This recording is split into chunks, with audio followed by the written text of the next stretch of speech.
இப்போ ரீசெண்டாக அனுராக் கஷ்யப் ஒரு இன்டர்வியூவில் தமிழ் சாங்ஸில் தமிழே இருக்கிறதில்ல. முன்னாடிலாம் நாங்கள் தமிழ் சாங்ஸை பாலிவுட்டில் borrow பண்ணிப்போம். பட் இப்போ அப்படி பண்ணுறதில்ல. ஏன்னா நீங்கள் இங்கிலீஷ்லேயே பேசிகிட்டு இருக்கீங்க, இங்கிலீஷ்லேயே பாடிட்டு இருக்கீங்கன்னு சொல்லியிருந்தாரு.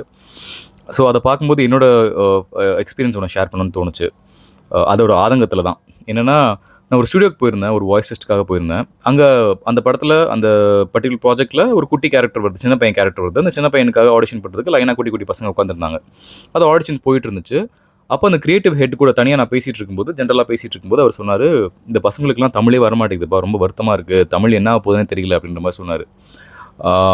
அது கேட்கும்போது எனக்கு ரொம்ப வருத்தமாக இருந்துச்சு. பிகாஸ் அவர் சொன்ன விஷயம் என்னென்னா, நார்மலாக பேசக்கூடிய வார்த்தைகளே வந்து இந்த பசங்களுக்கு வரமாட்டேங்குது, இதே இங்கிலீஷில் டயலாக் கொடுத்தா சூப்பராக பேசிடுறாங்க அப்படின்னு சொன்னார். ஸோ இதுக்கு காரணம் என்னவாக இருக்கும்னு பார்த்தா, இப்போ நம்ம முக்கால்வாசி பேர் வந்து நம்ம வீட்டில் நம்மளோட மதர் டங்கில் அவ்வளோ பசங்கிட்ட பேசுறது கிடையாது.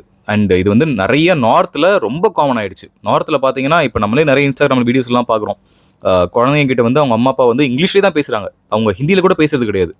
ஸோ அந்த பசங்க ஹிந்தி நல்லா பேசுகிறாங்க, இங்கிலீஷ் நல்லா பேசுகிறாங்க. But what is the point? நம்மளோட ஓன் லாங்குவேஜ் நம்ம பேசாமல் ஒரு பாரோ பண்ண ஒரு லாங்குவேஜில் நம்ம நல்லா பேசுகிறதுல என்ன பாயிண்ட்?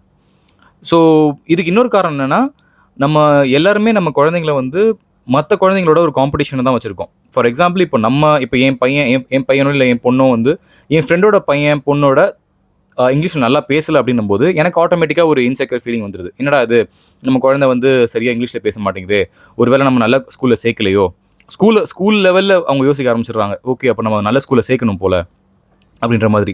பட் அது அவ்வளோ ஒர்த்தே கிடையாது. பிகாஸ் சின்ன வயசில் நம்ம அது இங்கிலீஷ் பேசலன்றதை வந்து நம்ம வருத்தப்பட்டு பாயிண்ட்டே கிடையாது. பிகாஸ் உங்களுக்கு எப்போ இங்கிலீஷ் தேவைப்பட போகுது?